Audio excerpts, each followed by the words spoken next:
Hello and welcome to this Serial Geek TV episode commentary for the Collect Call of Cthulhu, an episode of The Real Ghostbusters produced by Geek. Fun fact, this is actually my second time recording a commentary for this episode.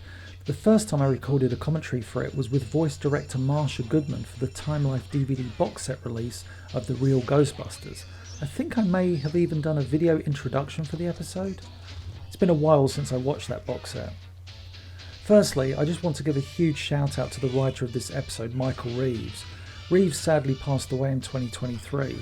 His contributions to many cartoons of the 80s and 90s has always been the cause for much celebration. Michael's body of work was, well, rather incredible. Simply by listing just a few of his memorable episodes will conjure a variety of wonderfully nostalgic memories for many of us.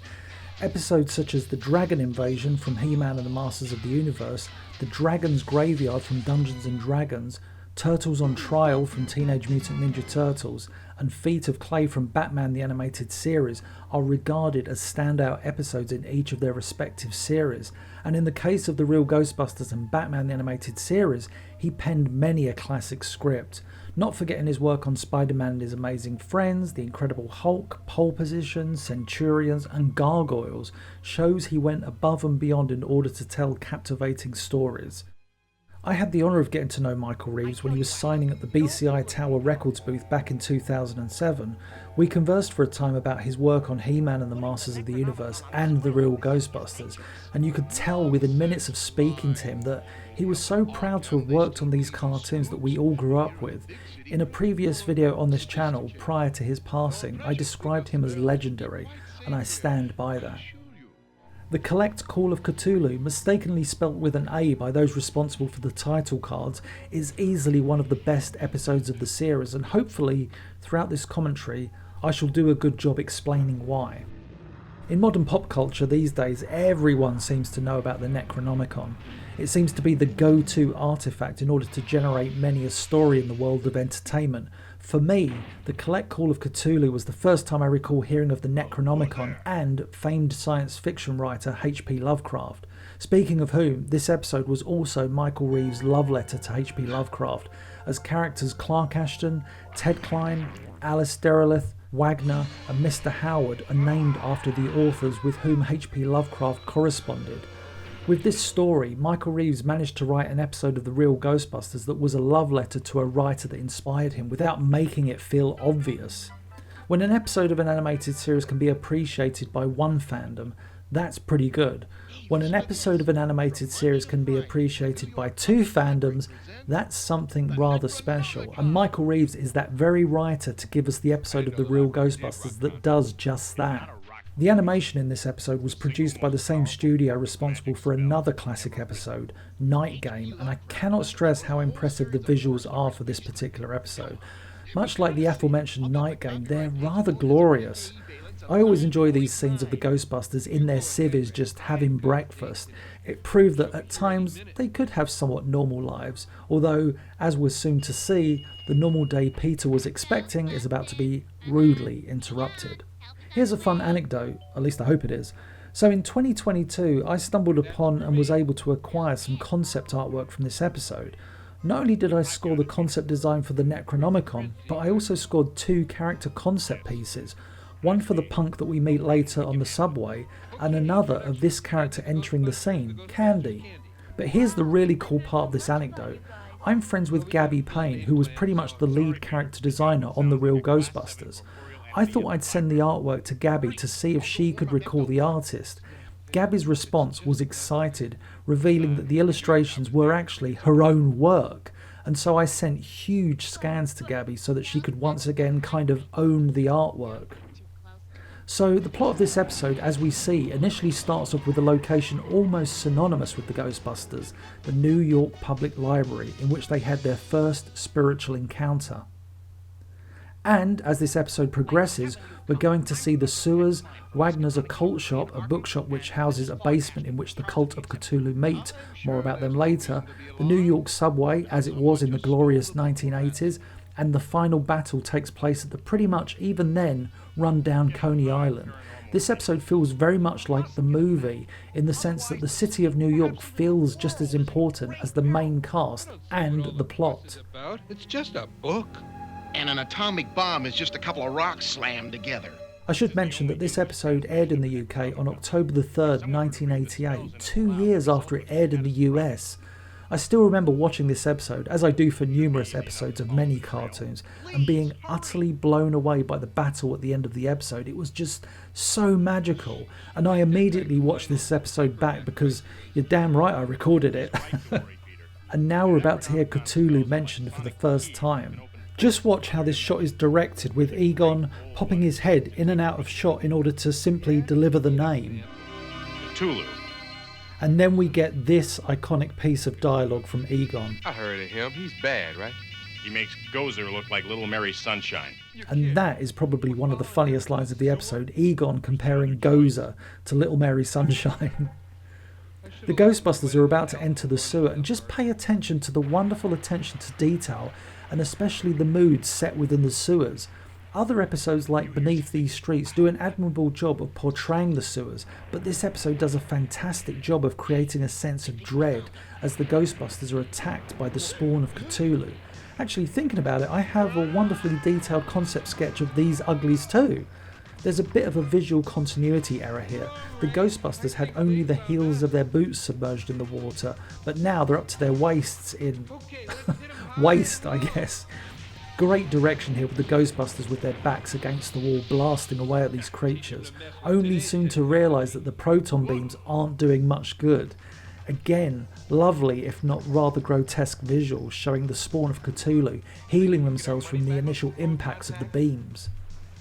And I always love this part. Egon is about logic, but Ray, who is just as intelligent as Egon, is about practicality. And so it makes sense that it is he, not Egon, that comes up with this temporary solution in order to escape the creatures. Hurry! I'll hold him off! The drama of this next scene is wonderful, as Peter's fellow Ghostbusters do their utmost to save him from becoming a captive, or probably worse, of the spawn of Cthulhu. The use of animation cells timed on ones to create that sense of struggle and tension, utterly perfect, and just what we expect from an impressive Japanese studio. Watch this. Boot, splash, fumble. That's a wonderful example of quickly edited shots to show the release of tension. I do laugh at how the manhole cover immediately stops the creatures pursuing the Ghostbusters. Great little panning shot there as the Ghostbusters have emerged from the sewers onto a busy street, causing cars to stop and a small crowd to gather. What I love about this episode is that it has amazingly high stakes and a plot that does not let up for a single second. Even here in the firehouse, the team are searching for answers as best they can. From the moment the episode begins, every single scene serves the plot. There's no deviation, silly aside or anything like that. And this may have something to do with Reeves penning the episode without any appearance from Slimer. Yep, no Slimer at all in this episode. Not even floating somewhere nearby. He's completely absent. And this isn't because Reeves had an issue with Slimer. He used the little green ghost in numerous episodes before there was a mandate in season 2 that they had to include him. Thus what you have is an episode that feels a lot like the first movie, with the humour coming from the characters themselves rather than the antics of Slimer. I mean, thank goodness for the syndicated season, right? I'm not sure a network version of this episode would have allowed for the omission of Slimer. One thing I really like about this animation studio is that when they have the Ghostbusters dress up smart, it's in keeping with what we'd see in the movie. When you see the work of the best studio that worked on the series, Ashi Productions, animating episodes like The Spirit of Aunt Lois and Ghostbuster of the Year, they almost look a little too dapper in their suits. I'm Alice Derleth.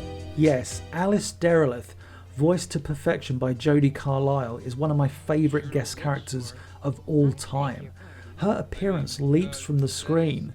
Jodie's voice gives Alice a wonderfully intellectual presence, and her design is very much a reflection of the smartly dressed women of the 1980s, whilst her face has all the hallmarks of Japanese animation character design, beautiful but not distractingly glamorous. And, as we shall see, she's not only able to keep up with the Ghostbusters, but she saves them and even briefly goes toe-to-toe with a god. Think about that for a second. The saddest thing is that the character never returned in the series, as she would have been a very welcome returning character. That initial panning shot of Alice Derelith, I actually own that pan cell. Sadly, it was rolled up when I stumbled upon it in the animation warehouse, but I have managed to save it. I just need to get it scanned and framed sooner rather than later. And we'll soon hear lots of chanting. In the script, Michael Reeves writes out all of the Cthulhu-themed spells with no phonetic guides for the voice actors.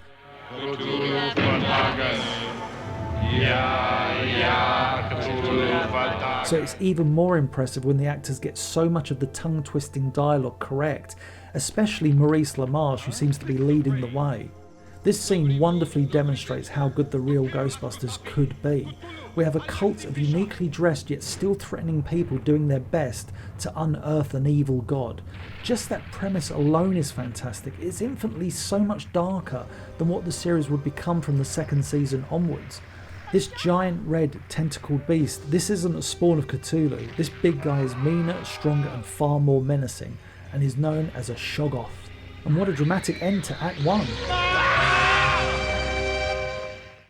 Ah yes, so now we're going to hear a spell uttered by Alice Derelith.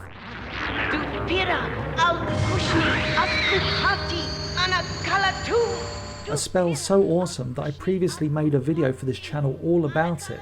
You see, this spell had previously been used in an episode of Dungeons & Dragons, also penned by Michael Reeves, so go and check out that video to find out more. As the Ghostbusters are now safe, I'm just going to read how Michael Reeves' script describes the visual opening of Act 2, because it shows a writer having fun whilst writing. The Ghostbusters and Alice as we left them, dangling over the gaping maw of the Shoggoth. Our guys' arms are pinned to their sides so they can't use their particle guns.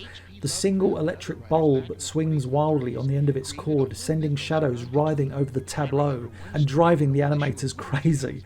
Whilst the action was staged slightly differently, the little joke towards the actual production of the episode is very amusing. And now coming up is one of my favourite parts of the episode.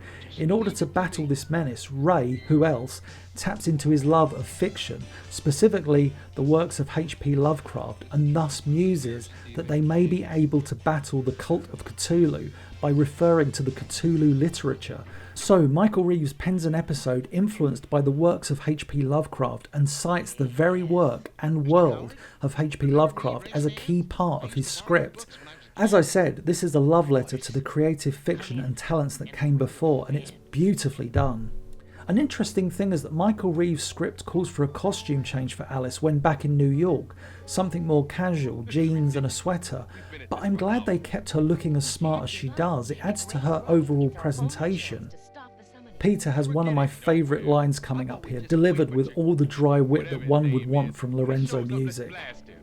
Winston's got a point. Something that looks like Godzilla wearing a giant octopus hat won't be hard to find. Alice finds the specific issue they're looking for, and the gang are off. And I've talked about locations before. There are so many in this episode, and they all have character. And the Collect Call of Cthulhu culminates in Coney Island, which Peter describes as oddly appropriate. But of course, nothing can be easy for the Ghostbusters, and Ecto-1, their faithful vehicle, is soon out of action. This little scene coming up is just perfect. Really nice animation on Ecto-1 there, skidding to a sudden halt in front of the camera. Animating the Ecto-1, animating vehicles in general, I'm guessing would not have been every animator's favourite assignment, though there are a few scenes in this show where the animators have some fun with the physics of the Ecto-1. See the episode Mrs. Rogers' Neighbourhood. And now we're at another location synonymous with New York, the subway. And as we can see, it's very much the subway of the 1980s. Graffiti, litter, punks. I remember going to New York in 2009 and being rather disappointed that all of the subway trains were very clean and it felt very safe. And here's that punk that Gabby Payne designed that I own the concept artwork for. The animators did a really good job of bringing Gabby's creation to life, though they had to tone down some of the detailing for animation. This subway scene, I'll just read Michael Reeves' description because you can see that it was brought to life fairly faithfully. Strap hanging on the Nassau Street local and looking pretty annoyed about it all. The lights flicker occasionally. The car isn't crowded, but those few where represent the usual interesting cross-section of Brooklyn life. A couple of old ladies with shopping bags, a student or two, and of course the usual complement of tough street punks, one carrying a ghetto blaster playing loud rock and roll. The punks are looking at the Ghostbusters with varying degrees of hostility. And here we go with the epic finale. I love how the backgrounds are painted in this sequence. The skies have a real eerie feel to them, as if the coming of Cthulhu is already set in stone. It is inevitable. And just the drama here with the cult using the Necronomicon to summon the sleeping god. Man, this sequence is so good, and I have to say, the design of Cthulhu is just fantastic. In his script, Reeves describes the scene as follows. As great Cthulhu rises from the deep, he looks just like his spawn, save that he's a few 100 feet tall. Water cascades down his loathsome glowing form, and lightning provides fitful hellish illumination. I think the visuals here deliver the goods so perfectly.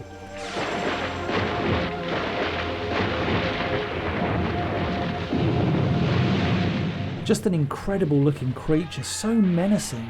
Easily one of the most devastating monsters the Ghostbusters face in the entire series. And this effort by the Ghostbusters, we already know that it's going to be futile. And I think it's fair to say they do too. And I referred to it earlier, but just watch this. Alice Derelith runs to confront a god. Itaka Botura Nodens! Itaka Botura Nodens! And for a moment she actually causes the creature to pause and scream in pain. That shot of the Ghostbusters is wonderful. For a moment they think that Cthulhu is about to be stopped. The scary thing about this god is that he moves rather fast. Again, this effort by the Ghostbusters is utterly futile, and they definitely know it on this occasion. Run for it! One of the things I really love about these scenes is the movement on Cthulhu. He is animated with great weight. He really feels like an imposing menace. Egon's line here is spectacularly delivered by Maurice LaMarche. He's reached the end of his patience. He's done. His power is completely off the scale. None of our equipment can even begin to stop him. We don't have a prayer. And again, the creativity of Michael Reeves to have the characters refer once more to the horror from the depths issue of Weird Tales. It's such a wonderful use of this timeless and fantastical literature. This final action sequence is just awesome as the theme song kicks in, with Peter surprising us all and coming up with a rather amazing plan to lure Cthulhu towards the soon-to-be ionized roller coaster. Here we go. If we can lure him near the roller coaster, we can use our particle beams to ionize the metal superstructure. That might attract a lightning bolt. It's worth a try. There was a scene originally written that would have made for a cool visual but was removed for time. After uttering his line, Peter was to blast open the door to the control booth for the roller coaster and rush in, turning on the power. I think it makes better sense to see another Ghostbuster, in this case Winston Zeddemore, start the roller coaster with Peter already in the car. This action scene is so well directed, just watch. Okay, Squidface, I'm gonna make calamari out of you.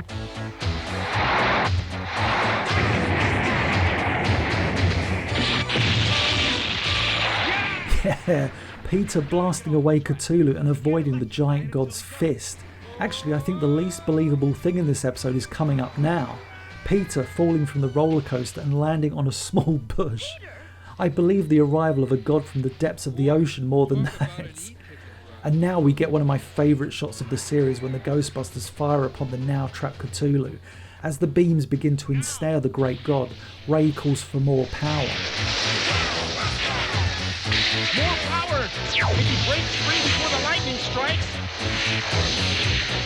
Leading to the true power of the proton packs being unleashed as the proton beams begin to shoot out with such power that the Ghostbusters have to ensure that they don't get blown away themselves. Oh, it looks so good. Just look at that explosion. The effects may not be as glamorous as what we'd see in Filmation shows, but the ferocity is so impressive. Ugh, Cthulhu melting away with plumes of gas shooting forth from his dying physical form. Lovely visuals here as Cthulhu's form takes an almost liquid state as it's consumed by the heavens above. Again, going back to the script, Michael Reeves writes Cthulhu's death as follows. fighting back, shrieking as he rises to his full awesome height.